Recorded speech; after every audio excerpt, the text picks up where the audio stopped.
Welcome to standard 6 Odia class. मु आज महामारी कोरोना विषय किसी कहवाक जाऊँगी। महामारी कोरोना जो आज विश्व तलीतलांत हो गला।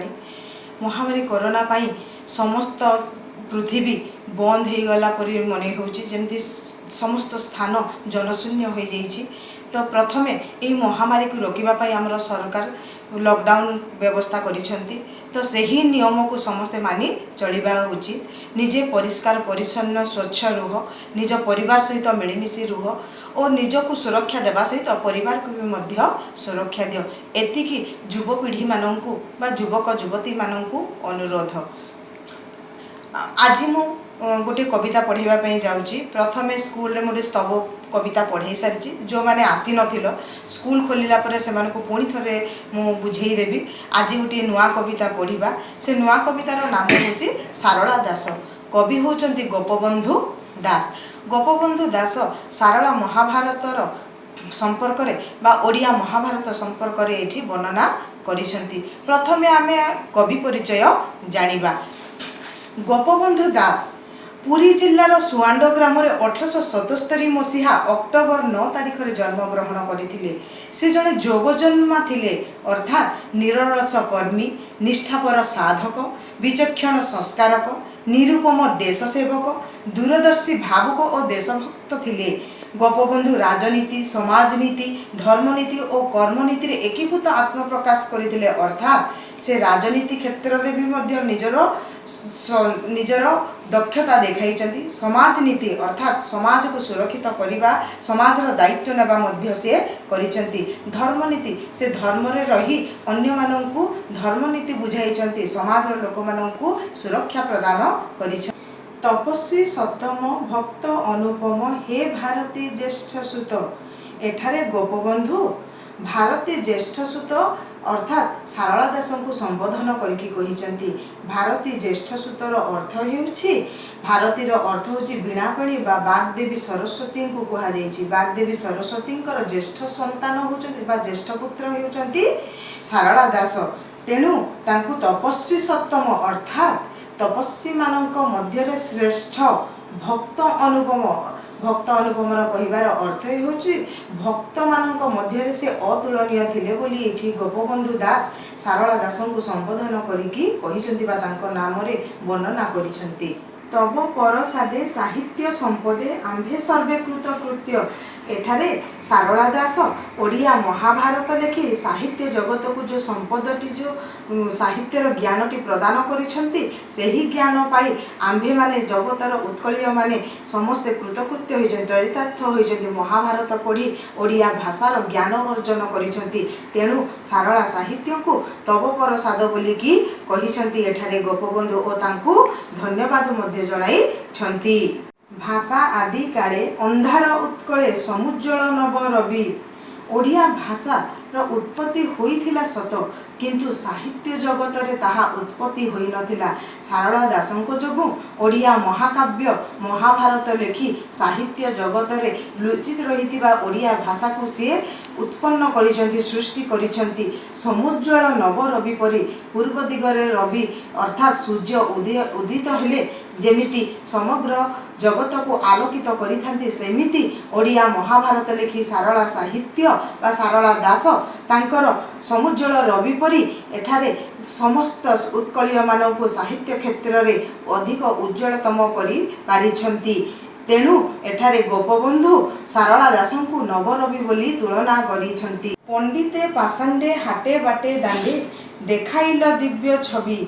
ओडिया महाभारत लेखि और पंडित मानकु जो दिग्दर्शन देइछंती और पापिष्ठ मानकु जो दिग्दर्शन देइछंती ओडिया महाभारत सरल निराडंबर भाषा रे लिखिथिबारु समस्ते ताकु बुझी हाट बाटर भी मध्य समस्ते गान करी पारिले।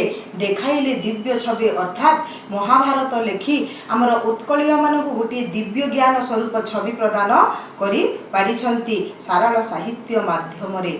महाभारतर जटिल विचार धर्मनीति राजनीति ଏଠାରେ ବ୍ୟାସଦେବଙ୍କ ସଂସ୍କୃତ ମହାଭାରତରେ ଯେଉଁ ଧର୍ମନୀତି ରାଜନୀତି ସମ୍ପର୍କରେ ଲେଖାଯାଇଛି ଜଟିଳ ଭାବରେ ତାହାକୁ ଶାରଳା ଦାସ ସରଳ ଭାବରେ ରାଜନୀତି ଧର୍ମନୀତିର ସୁନ୍ଦର ବଖାଣ କରିଛନ୍ତି। ଉତ୍କଳୀୟମାନଙ୍କର ଧର୍ମ ପରମ୍ପରା ସମ୍ପର୍କରେ ଏହି ମହାଭାରତରେ ରଚନା କରିଛନ୍ତି। ତାଙ୍କର ଏହି ମହତ୍ତ୍ୱକୁ ଏହି ରାଜନୀତି ଏହି ଧର୍ମନୀତିର ଜ୍ଞାନକୁ ସମସ୍ତଙ୍କ ସମ୍ମୁଖରେ ଉପସ୍ଥାପନ କରିଛନ୍ତି। ଦୈବ ବଳେ କଲ ସୁନ୍ଦର ସରଳ ଶିଶୁକଣ୍ଠ ଗେୟ ଗୀତି। ଦୈବୀ ଶକ୍ତି ବଳରେ ମା ଝଙ୍କଡ଼ବାସିନୀ ଶାରଳାଙ୍କର ଆଶୀର୍ବାଦ ପାଇ ଶାରଳା ଦାସ ଦୈବୀ ଶକ୍ତି ବଳରେ ଓଡ଼ିଆ ମହାଭାରତ ମହାକାବ୍ୟ ଲେଖି ସମସ୍ତଙ୍କ ସମ୍ମୁଖରେ ଶିଶୁମାନେ ମଧ୍ୟ ତାହାକୁ ଗାନ କରିପାରିବେ ଭଳିଆ ସେହି ସରଳ ଭାଷାରେ ମହାଭାରତ ଲେଖି ଯାଇଛନ୍ତି। ସେହି ମହାଭାରତ ଯୋଗୁଁ ଆଜି ଉତ୍କଳୀୟମାନେ ଗର୍ବିତ। ଉତ୍କଳୀୟର ଶିଶୁମାନେ ମଧ୍ୟ ସେହି ମହାଭାରତ ପଢ଼ି ତାର ସରଳ ଭାଷା ବୁଝିପାରିଛନ୍ତି, ତାର ଶବ୍ଦକୋଷକୁ ବି ମଧ୍ୟ ବୁଝିପାରିଛନ୍ତି। ସେଇଥିପାଇଁ ଆଜି ଉତ୍କଳୀୟମାନେ ସେହି ଶାରଳା ଦାସଙ୍କ ମହାଭାରତ ପାଇଁ ନିଜକୁ ଗର୍ବିତ ଅନୁଭବ କରୁଛନ୍ତି। ଓଜ ତେଜ ବଳ ଶକତି ଅତୁଳ ପୁରିଛି ପଦ୍ୟ ପ୍ରବନ୍ଧେ। ଏଇ ଯେଉଁ ମହାଭାରତ ମହାଗ୍ରନ୍ଥଟି ଲେଖିଛନ୍ତି ମହାକାବ୍ୟଟି ଲେଖିଛନ୍ତି ତାକୁ ପଦ୍ୟ ଛନ୍ଦରେ ଲେଖିଛନ୍ତି। ଯେଉଁ ପଦ୍ୟ ଛନ୍ଦରେ ଲେଖିଛନ୍ତି ତାହା ମଧ୍ୟରେ ସେହି ଭାଷା ମଧ୍ୟରେ ତେଜ ଅର୍ଥାତ୍ ତାର ଶକ୍ତି ତାର ବଳ ଓଜ ଓଜର ଅର୍ଥ ଗାମ୍ଭୀର୍ଯ୍ୟ ଭାବ ସେହି ଶକ୍ତି ଅତୁଳନୀୟ ଭାବରେ ପ୍ରକାଶିତ ହୋଇଛି। ଯେଉଁ ଶକ୍ତିଟି ବ୍ୟାସକବି ସଂସ୍କୃତ ମହାଭାରତରେ ଲେଖା ହୋଇଥିଲା ତାହାକୁ ଶାରଳା ଦାସ ଓଡ଼ିଆ ମହାଭାରତରେ ମଧ୍ୟ ଉପସ୍ଥାପନ କରିଛନ୍ତି। ଯେଉଁ ଶକ୍ତିକି ଅତୁଳନୀୟ ତାକୁ ବର୍ଣ୍ଣନା କରିବା ଅତୁଳନୀୟ ହୋଇ ଉଠେ। ଭାବଗାମୀ ଭାଷା କଲ ମହାଯଶା ବାନ୍ଧି ନହି ଛନ୍ଦ ବନ୍ଦେ। ଭାବଗାମୀ ଭାଷା ଅର୍ଥାତ୍ ମନର ଭାବନାକୁ ଶାରଳା ଦାସ ମହାଭାରତରେ ଲେଖିଛନ୍ତି। ଉତ୍କଳୀୟମାନଙ୍କ ମନର ଭାବନାକୁ ଉତ୍କଳୀୟମାନଙ୍କର ରୀତିନୀତି ଭାବକୁ ସିଏ ମହାଭାରତରେ କରିଥିବାରୁ ସେହି ମହାଯଶା ଅର୍ଥାତ୍ ସେ ଯଶସ୍ୱୀ ଲାଭ କରିଛନ୍ତି ଓ ମହାଭାରତକୁ ଓଡ଼ିଆ ଭାଷାକୁ ଯଶସ୍ୱୀ ଆଣି ଦେଇଛନ୍ତି। ତେଣୁ ବାନ୍ଧି ନହି ଛନ୍ଦ ବନ୍ଧେ ସେ କୌଣସି ଛନ୍ଦ ବନ୍ଦ ଅଳଙ୍କାର ଦେଇନାହାନ୍ତି ବରଂ ସରଳ ଭାବରେ ସହଜ ଭାବରେ ଉତ୍କଳୀୟମାନେ ବୁଝିପାରିବେ ଭଳିଆ ପ୍ରବନ୍ଧଟି ଲେଖିଛନ୍ତି ମହାକାବ୍ୟଟି ଲେଖିଛନ୍ତି ମହାଭାରତ। ତୁମ୍ଭ ବୀରବାଣୀ ସଂଗ୍ରାମ କାହାଣୀ ଶ୍ରବଣେ ଆଜି ଉତ୍କଳେ। ଯେଉଁ ମହାଭାରତ ଲେଖିଛନ୍ତି ସେହି ମହାଭାରତର ଯୁଦ୍ଧର କାହାଣୀକୁ ବର୍ଣ୍ଣନା କରିଛନ୍ତି।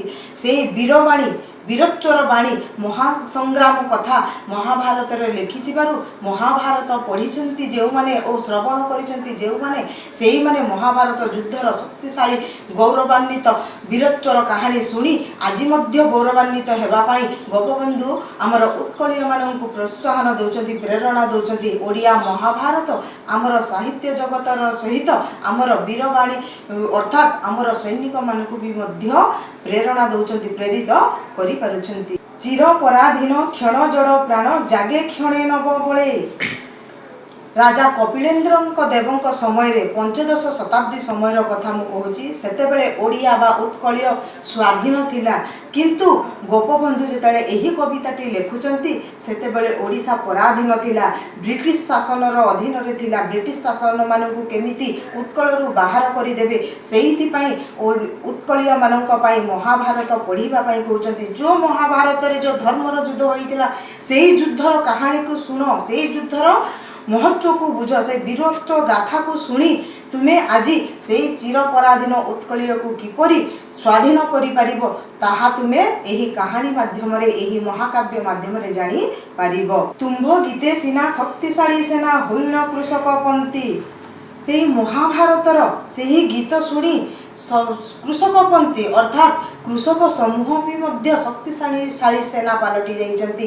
ରାଜା କପିଳେନ୍ଦ୍ରଙ୍କ ସମୟରେ ମହାଭାରତର ଗାଥା ଶୁଣି ଯୁଦ୍ଧର ବଖାଣି ଶୁଣି ଅବତୀର୍ଣ୍ଣ ହୋଇଥିବା ଧର୍ମଯୁଦ୍ଧର ବୀରତ୍ୱମାନଙ୍କର କାହାଣୀ ଶୁଣି ସେ ଶକ୍ତିଶାଳୀ କୃଷକପନ୍ଥୀମାନଙ୍କୁ ବି ମଧ୍ୟ ଶକ୍ତିଶାଳୀ ସେନା ଭାବରେ ପରିଣତ କରିପାରିଛନ୍ତି। ଜିଣି ଶତ୍ରୁଗଣେ ଉଡ଼ାଇଲେ ରଣେ ଉତ୍କଳର ବୈଜୟନ୍ତୀ।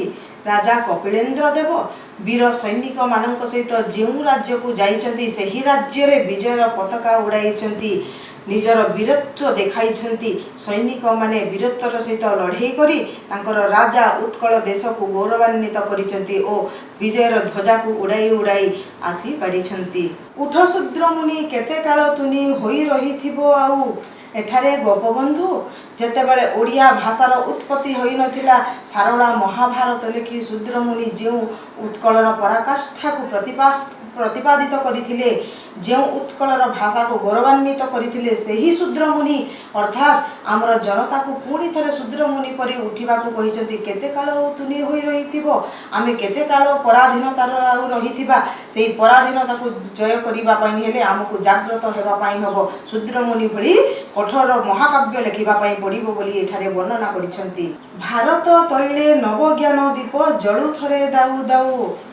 ଯେମିତି ଦୀପରେ ତେଲ ଦେଲେ ଯେମିତି ଦାଉ ଦାଉ ହୋଇ ଜଳେ, ସେହି ଭାରତ ଭୂମିରେ, ସେହି ଭାରତ ଭୂମିକୁ ଆଜି ତୈଳ ସଦୃଶ ମନେ କରାଯାଇଛି। ସେହି ଭାରତ ଭୂମିର ନବଜ୍ଞାନ ଦୀପ ହେଉଛନ୍ତି ମହାମୁନି ସାରଳା ଦାସ। ଭାରତ ରୂପୀ ତୈଳକୁ ମହାଜ୍ଞାନ ରୂପୀ ସାରଳା ଦାସଙ୍କର ଉତ୍ପତ୍ତି ଆଉ ଥରେ ହେଲେ ପୁଣି ଥରେ ଉତ୍କଳବାସୀ ସେହି ଦୀପ ପରି ଦାଉ ଦାଉ ହୋଇ ଜଳି ଉଠିବେ ବୋଲି ଆଜି ଗୋପବନ୍ଧୁ ଦାସ ସେହି ଉତ୍କଳମଣିଙ୍କୁ ସ୍ମରଣ କରି ପୁଣି ଥରେ ଜାଗ୍ରତ ହେବା ପାଇଁ କହିଛନ୍ତି ଓ ଉତ୍କଳୀୟବାସୀଙ୍କୁ ମଧ୍ୟ ଅନୁପ୍ରେରଣା ଦେଇଛନ୍ତି।